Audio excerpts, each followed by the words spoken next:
Section 1. In this section, you'll hear a conversation between David and Claudia about their holiday trip.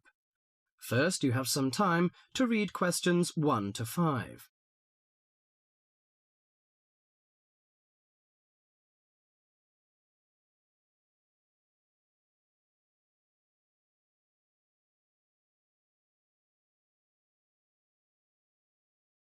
Now listen to the conversation and answer questions 1 to 5.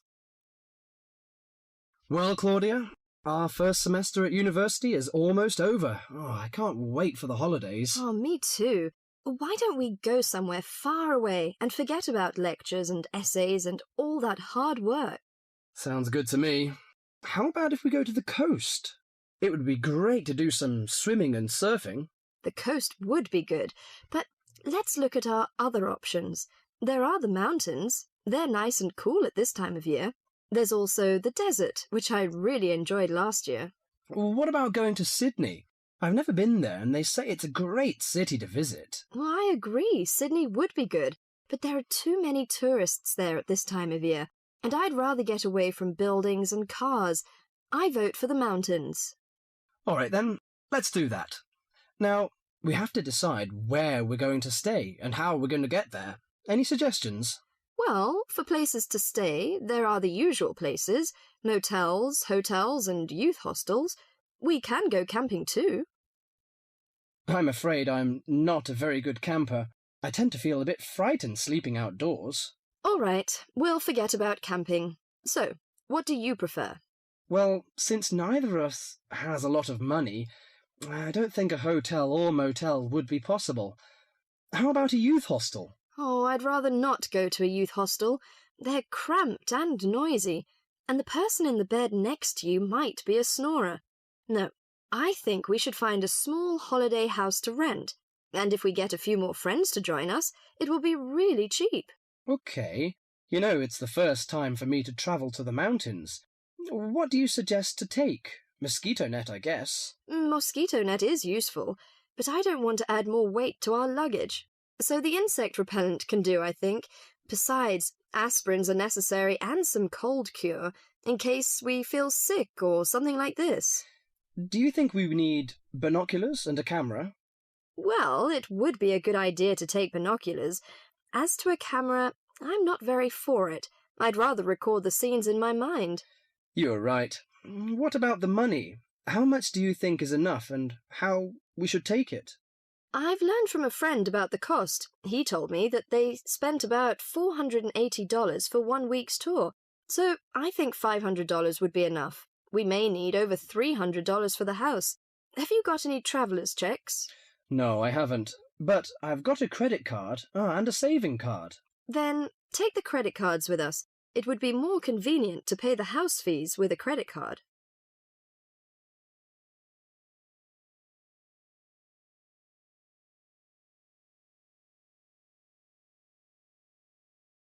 Before the rest of the conversation, you have some time to read questions 6 to 10.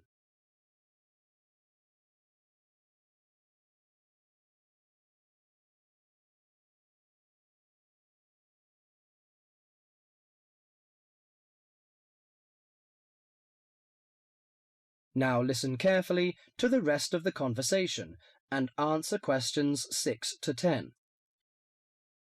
I nearly forgot the date. How long will we have before we have to be back here on campus? Under a week, I think. We'll leave on the 14th of April and come back on the 21st, because you know we'll start to study on the 22nd. Do you know the definite locations of some holiday houses? I suppose it would be nice if we book in advance. Yes. Look at this brochure here. It says that there are several holiday houses near the mountains. I prefer the one near the woods. It's situated right across the road from the Rainforest Park. That sounds good. We can easily go to the Rainforest Park then. Do you know what else we can do there besides visiting the park? I know that many people go there for bushwalking, but you need a good pair of walking boots, of course. Are there any dangers in the bushes? I'm a little frightened. In fact, there's no need to be nervous of the bushes, provided that you treat it with respect and common sense. Most of the animals and wildlife are gentle and harmless. There are venomous snakes to be aware of, but really they're much more frightened of you than you are of them. The other thing is that certain plants can cause irritation if you touch them with bare skin. I see. Well, I can't wait for the coming holiday. That is the end of section 1.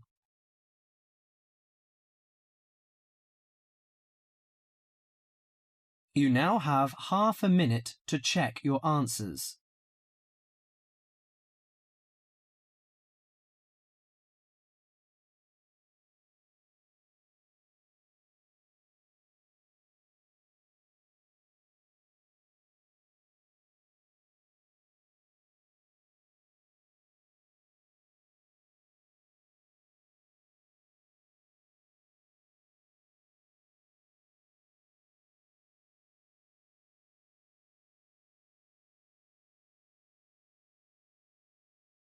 Now turn to Section 2. Section 2. You will hear a childcare worker telling some mothers about the advantages of her centre. First, you have some time to look at questions 11 to 16. Now listen carefully and answer questions 11 to 16.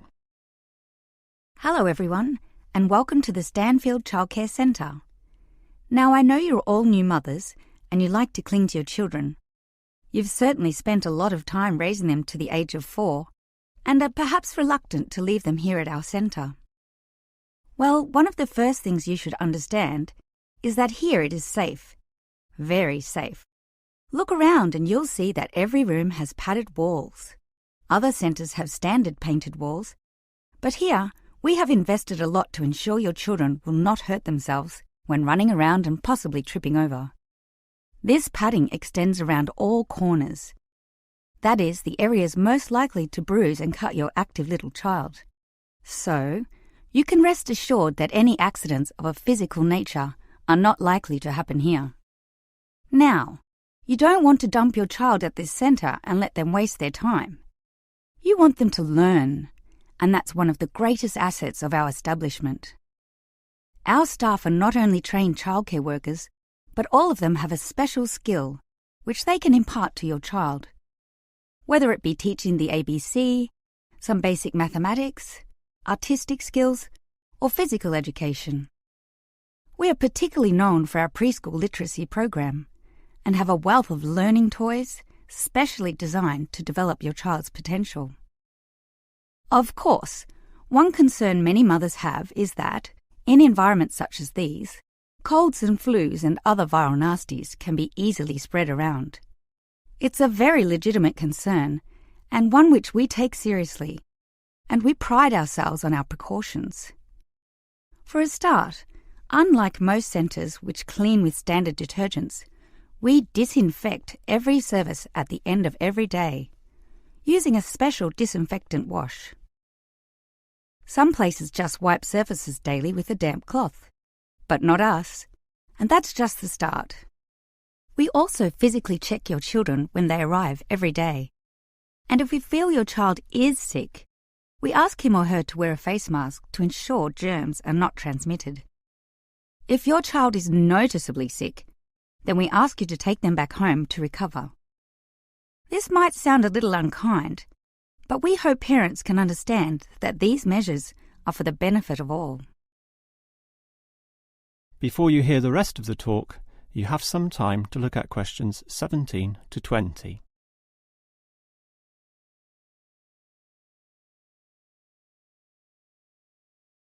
Now listen and answer questions 17 to 20. Now at Stanfield Childcare Centre, we have excellent childcare officers, and let me briefly introduce them. We have Susan, Andrea, Bella, Kathy, Lisa and Liz. They're all fully trained and come with some individual assets which make them even better. Bella, for instance, knows children very well, having worked here for 5 years, and Kathy has her own family, 2 little girls, so she can talk to you with first-hand knowledge of what it's really like to raise children. But getting back to Bella, she often relaxes here after work, spending long hours chatting to parents, as does Kathy, in fact. But in terms of hours, nothing can compare to Andrea, who will sometimes spend the night here, staying in our overnight room. Why? Because this centre is very friendly and simply a great place to be. Bella, for example, used to be quite shy herself, but now is marvellous with the little kiddies, as outgoing as any of them. We let Kathy, though, deal with the particularly quiet and introverted children, since having her own family, she knows what can really bring them out. Of course, what better way to do this than with yummy homemade cakes, and Kathy often gets these from Bella, who can make some of the best in town. Yes, everyone here brings something special, which is why we're one of the best childcare centres in the business. That is the end of section 2. You now have half a minute to check your answers.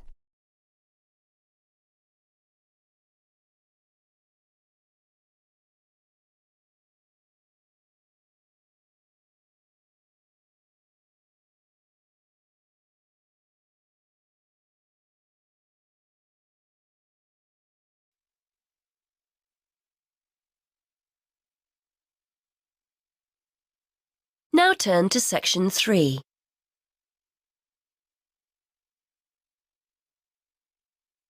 Section 3. You will hear a conversation between a university tutor and a student about a jobs fair. First, you have some time to look at questions 21 to 23.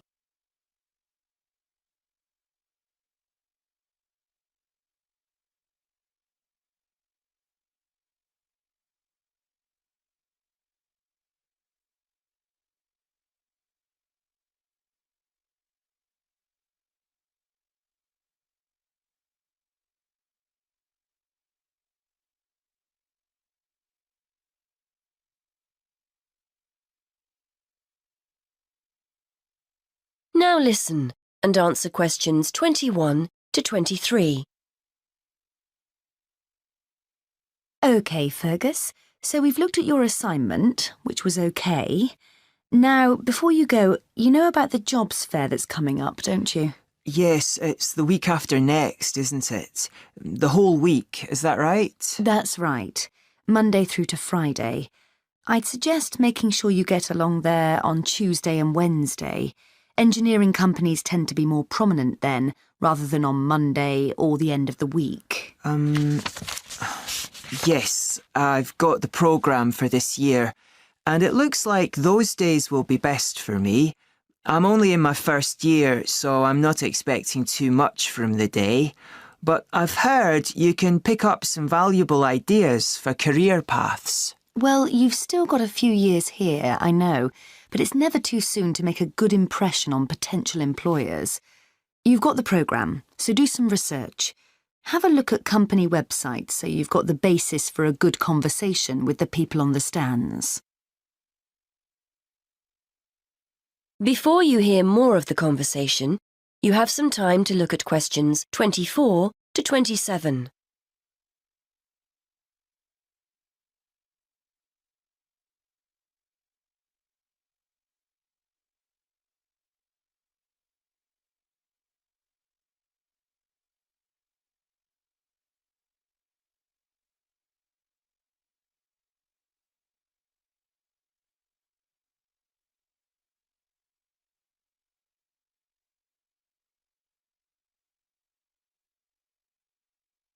Now listen and answer questions 24 to 27. Yes, I was looking at one the other day. The boss was being interviewed about their staff development programme, and there are one or two other firms I'm also interested in. That's good. You've made a start already. Remember to think about what you're going to ask people before you turn up. Not how much you're likely to earn, of course. You only discuss salaries at job interviews. No, questions about the skills you need for the job, the kind of personal qualities employers are looking for, that kind of thing. Yes, I see what you mean. It's best to go prepared and make the most of the opportunities. And I'm sure you don't need telling that it's a good idea to dress correctly for the event. You need to give off a professional air. Well, I won't be buying anything special for the occasion, that's for sure. I've got a suit and tie at my parents', but I don't have time to collect it. I'll make an effort, though. A nice pair of trousers and a jacket. Nothing too formal. I'm sure you'll look the part. By the way, you'll often find companies have more than one representative. Maybe someone from marketing handing out free gifts, someone who'll explain the interview process, an ex-student who now works for them, that kind of thing. Try and direct your questions towards the best person. Yes, that's a good idea. I'd certainly be keen to talk to any ex-students that are around. Before you hear the rest of the conversation, you have some time to look at questions 28 to 30.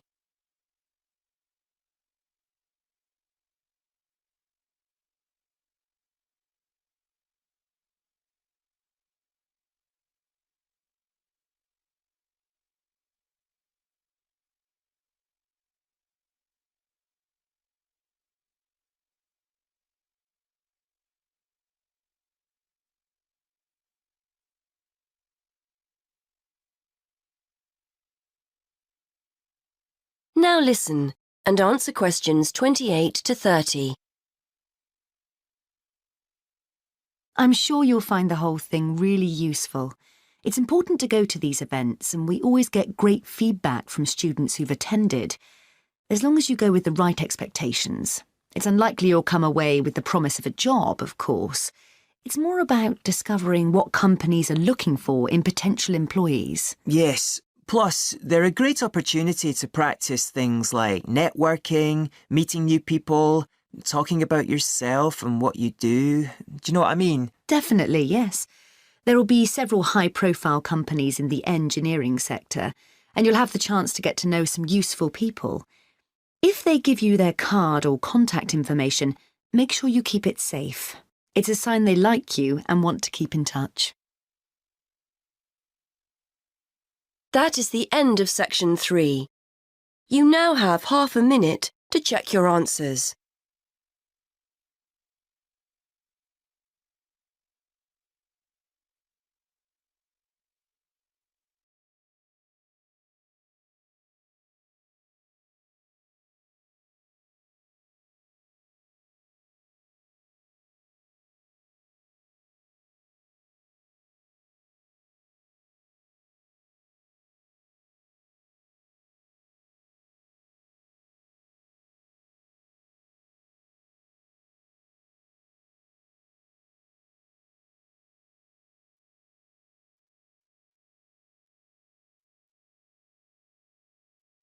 Section 4. You will hear a talk on the importance of soil in organic agriculture. First, you have some time to look at questions 31 to 40.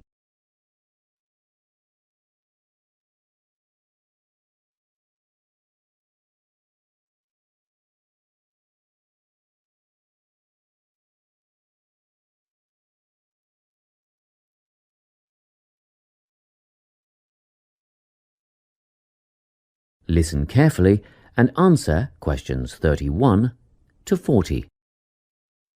Welcome to this talk on soil science and organic farming.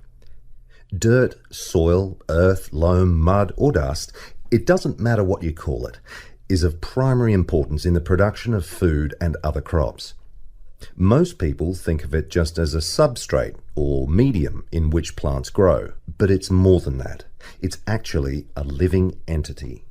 Or it should be if it's healthy, and human health is affected by the health of the soil. Healthy, living soil is literally crawling with life. There are the obvious earthworms, which burrow in the soil and help to aerate and improve it, beetles and other hard-backed insects, and various invertebrates like centipedes. Then there are fungi and bacteria, also living forms. Healthy soil needs food, air, and water to help plants grow. And the more nutrients in plants, the more available for humans and livestock. It stands to reason, therefore, that plants grown in poor soil will have few nutrients to pass on to the consumer, whose well-being will be worse off over the long term. So, where do plants get their nourishment? Most of it comes from the soil. Some nutrients are made up of minerals from the earth, while others come from dead plant and animal matter, which is broken down over time by the living insects and other organisms in the soil. Plants depend on these little living creatures to convert minerals and other vital elements into a utilizable form that can be taken up by the plants. And it's a synergistic relationship. In turn, the plants assist those helpful organisms by releasing sugars and enzymes back into the soil. Before I go any further, let's take a look at the structure of soil. Now, if you look at the diagram, you will see that soil is made up of many different layers. Let's start at the bottom. This is the bedrock under all the other layers. The layer above that is called regolith. Here, the bedrock is slightly broken up, but plant roots don't penetrate this layer. Moving up the chart to the next layer, we come to the subsoil, which contains clay and mineral deposits. On top of that is the alluviation or leaching layer. This is quite light in colour and is mostly just sand and silt. As we get near the surface, we find the topsoil. You will hear a lot of talk about topsoil amongst farmers and other agriculturalists. It's the most important layer of all because it's where seeds germinate and roots grow. Now, at the top of the chart, you will see a comparatively thin layer. This is organic matter that is still in the process of decomposition. It mostly consists of leaf litter and humus. Just think of the surface of the forest floor, partly decayed leaves and twigs, that sort of thing. As you can imagine, good soil forms very slowly over time, but it can be lost very rapidly through erosion. And, in addition, soil quality can be affected by pollution due to anything from industrial waste to the artificial fertilizers used by conventional farmers, which have been shown to suppress the diverse life forms in the soil. This is why organic agriculture is the way of the future. Let's take a quick look at the conventional system, which is often based on monoculture, the production of a single large crop. It relies on chemicals for fertilizer and pest control. It is also becoming an increasingly common practice to use genetically engineered seeds. And more chemicals are used to control insects and fungi, which attack crops in storage and during transportation. Also, did you know that there is no requirement for conventional growers to maintain records of their production practices? Organic growers, on the other hand, choose the most environmentally friendly options for dealing with pests and disease problems, working towards prevention in the first place. Some of the strategies they employ include alternating the crops grown in each field, as opposed to monocropping. Because different plants add different nutrients to the soil by rotating crops, the soil is naturally replenished. This can do away with the need for pesticides, because the problem insects' life cycles are naturally interrupted. Surrounding crops with green waste can not only conserve moisture in the soil, but it can prevent weeds from springing up, and it also feeds the beneficial microorganisms. When it's ploughed under, it feeds the soil by building more organic matter. Organic farmers often release beneficial insects as predators, which precludes the need for artificial pesticides. Animal manure, combined with green waste materials, correctly composted to kill pathogens and weed seeds, fertilizes the soil in a way that encourages life rather than suppressing it. And, by the way, use of manure in organic farming is highly regulated. In fact, all agricultural inputs are evaluated for their long-term effects on the environment, regardless of whether they are synthetic or natural. To sum up, organic farming is the only sustainable way of feeding the people on this planet and keeping both the planet and the people in good health. That is the end of section 4. You now have half a minute to check your answers.